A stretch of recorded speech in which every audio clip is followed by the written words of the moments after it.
Babino.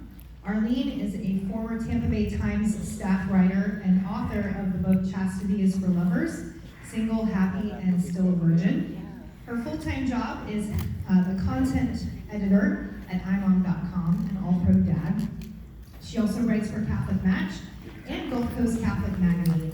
She has a master's degree in rehabilitation and mental health counseling from the University of South Florida and a bachelor's degree in journalism from the same university. Arleen is a proud parishioner at St. Joan of Arc Parish in Spring Hill and has been married to her husband Nick since February of last year. I also have the privilege of knowing Arleen since she was about 6 years old. She and I grew up together in Spring Hill at St. Francis Cabrini, and she was in the youth group when I was a core member. So just a beautiful journey that we've had together. So ladies and gentlemen, Arleen Spenceley Babino.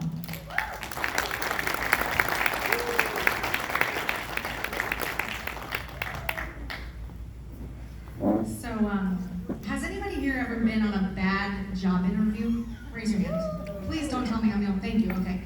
I'm glad. I have been on a couple of bad job interviews. When I was in college, I decided on a whim that I wanted to work at Target. So I showed up at my local Target, and there was a computer at the front of the store where you could fill out the job application. And so I did. I sat down and I filled it out. And as soon as I filled it out, I pressed submit. And as soon as I pressed submit, I stood to leave the store. But as soon as I stood to leave the store, a phone rang next to the computer. So I answered it and I said hello, and it was a Target manager who said, if you have time now, I want to sit down with you for a job interview. So I said, absolutely, I am going to work for Target, so let's get the interview over with. She met me while I stood confidently at the front of the store, took me to a small room where she sat me down and started to conduct the job interview. She started the interview with standard interview questions like, what are your strengths and weaknesses? But then she asked a question I had never been asked before on a job interview. Why should I hire you? Why should I hire you? With no thought and no hesitation, as soon as she asked why she should hire me, I said, 'cause I'm awesome. And I didn't get the job. I did not get that job. But later in college, I learned that the Tampa Bay Times was hiring. And as you know, I was a journalism student at the time, and I really wanted that job. I mean, a lot more than I wanted the job that I didn't get at Target. And so I applied and was called in for an interview, drove to the downtown Tampa bureau of the Tampa Bay Times, where I took an elevator to the 7th floor, entered the newsroom through a set of glass doors, at the other side of which the woman met me who would conduct the interview. She sat me down, and she started with standard interview questions like, what are your strengths and weaknesses? But then she asked a question I had never been asked before on a job interview.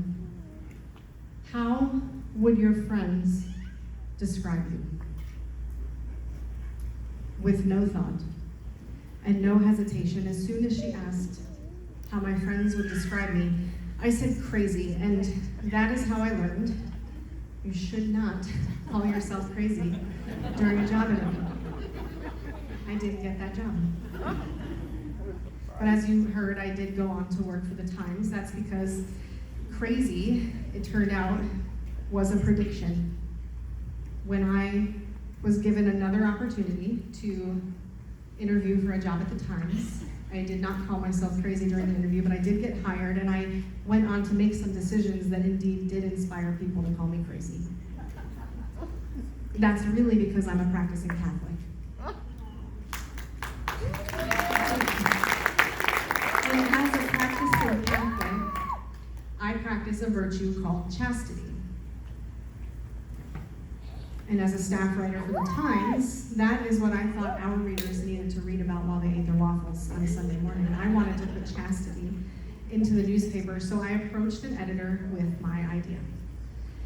I said, I am a practicing Catholic, which means I practice a virtue called chastity, and I've never had sex before, and I want to write about it. And I'm pretty sure he thought I was crazy, but he liked the idea. And so I sat down and I started to write an essay, and it appeared on our website on a Friday, the Sunday after it was going to be in print. But that Friday, 30 minutes after the essay appeared online, the phone started to ring at my desk. Comments came in so quickly under the article that the web editors had to shut the comments down because they couldn't keep up. The feedback that I got took just a half hour to start coming, and it took only a half hour for the virtue of chastity to strike chords and nerves in the people who read about it, and that feedback continued to come pretty consistently for 2 years. I thought our readers needed to read about chastity, but they really wanted to talk about it. And about half the feedback I got was from people who thought I was actually a virgin because I was unattractive or unintelligent or crazy. But the other half of that feedback came from people who saw the truth, the goodness, and the beauty in deciding to do the right thing with sex. Because that's what chastity is. Chastity is the decision we make every day, over and over, to do the right thing with sex, which means that chastity is for all of us. It doesn't matter if you're married, or if you're single, or if you're a priest or a nun, or otherwise religious or consecrated. Every one of us is called to do the right thing with sex. And among the readers who had never heard about this before, I got the best feedback. Some of the best feedback came from people who didn't know this was a thing. But in it, they caught a glimpse of the culture of life that is so hard to find because we are surrounded by a culture of death. And I think that people catch a similar glimpse of the culture of life when they encounter the St. Gianna Center. I know I did. 10 years ago, I was often doubled over in debilitating pain. Pain I had already endured by then for 14 years. On my worst days, I would take 2 Advil every 4 hours around the clock for 3 or 4 days a month, destroying my stomach in the process. And not because Advil took the pain away, but it dulled it. I would even set alarms to wake me up overnight to take my next dose, because if I didn't, I would miss the window and the pain would become impossible to manage. I needed help. And I don't know if she remembers this, but Olivia is actually the one who told me where to find it, at the St. Gianna Center. So on September 4th, 2015, I had my first Skype call with Diane Hale. And I have been a St. Gianna Center client ever since.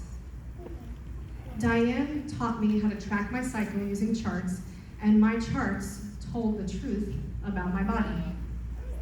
Something was wrong. Odds were good that I had endometriosis and that my hormones weren't exactly where they needed to be. So Diane referred me to Dr. Anna Verdeja, who kick-started my journey toward balanced hormones. Then I moved to Virginia for a few years after that, but I continued to meet with Diane virtually.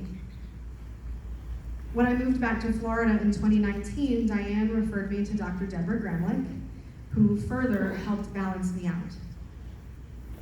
In 2022, after 22 years of debilitating pain, I finally gave in to what I had been afraid to do. And I made an appointment with Dr. Carlos Lamut, who agreed that I likely had endometriosis and was a prime candidate for a laparoscopy and excision. So we scheduled the surgery. And when I expressed my anxiety about it, Dr. Lamut did what no doctor had ever done for me before. He encouraged me to go to my parish and get anointed. And I did. But the morning of my surgery, while I waited for the results of the pregnancy test they make you take before you go back, my heart pounded. And not because I thought I was pregnant, I was definitely still a virgin, but I made sure the nurse knew, and we laughed, and yet my heart continued to pound because I was still worried.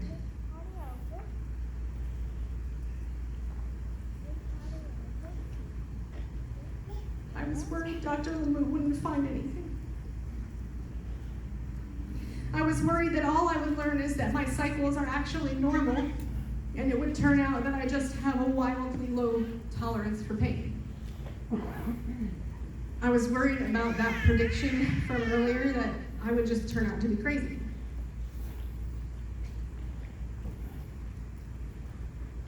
But Dr. Lamu reminded me that he believed he would find and excise endometriosis.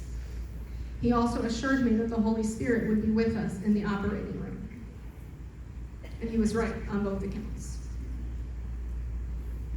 I caught a glimpse of the culture of life when, because of St. Gianna Center, I had surgery that gave me my life back. Instead of taking Advil 16 to 24 times in a cycle, which is way more than anyone ever should, having the surgery made it so that I don't need Advil more than 3 times a month. At my post-surgery follow-up appointment with Dr. Lamu in January 2023, he mentioned, just in case I wondered, that if and when I get married, I shouldn't have any endometriosis-related issues conceiving. And I wasn't dating anybody then, but it is funny that he should have mentioned it at that appointment because the next month, I met a man in line for confession at my church. And a year after that, I married him. And he's sitting right over there.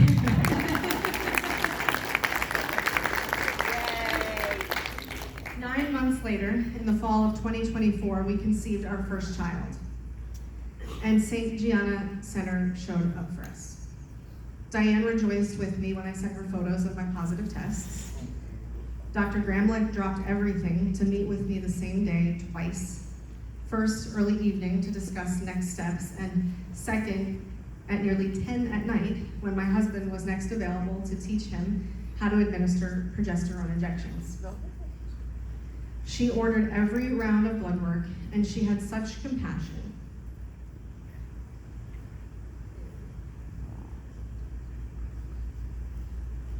When she called,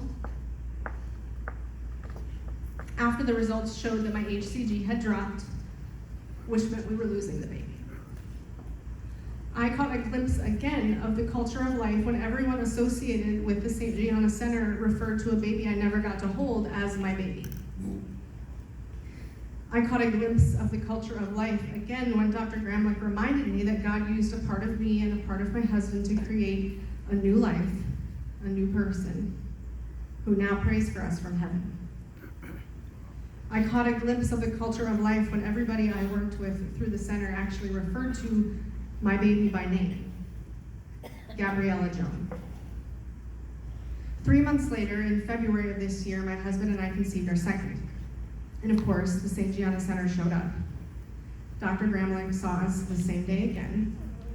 She and Diane rejoiced with me, accompanied me, gave me ideas for what might help when I was desperate for relief from morning sickness.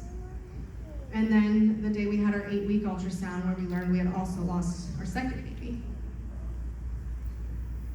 they helped me mourn. Throughout the 3 weeks, I waited for my body to begin the miscarriage, and during the miscarriage, which happened a few weeks ago, they checked on me repeatedly. Diane texted every single morning. They answered every question I had. They were happy to learn the name we chose for this baby, David Abel.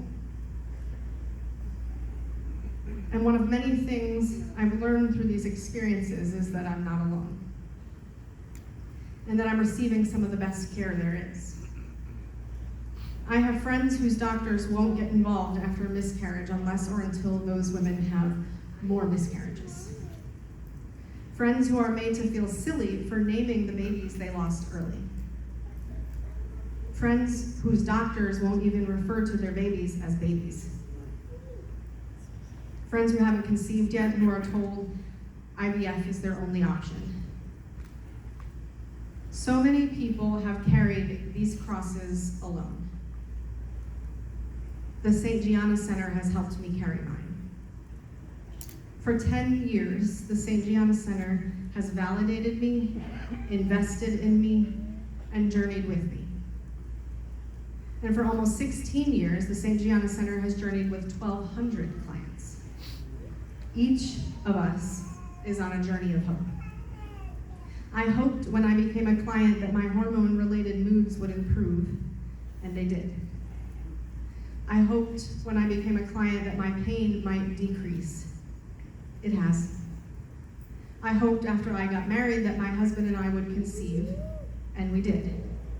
All with help in some way from the St. Gianna Center. The St. Gianna Center helps clients learn about their own specific bodies instead of telling us things like we all ovulate on day 14. They help us work with our bodies instead of against them, honoring God's design. They help us get to the bottom of it when our bodies aren't working the way they should.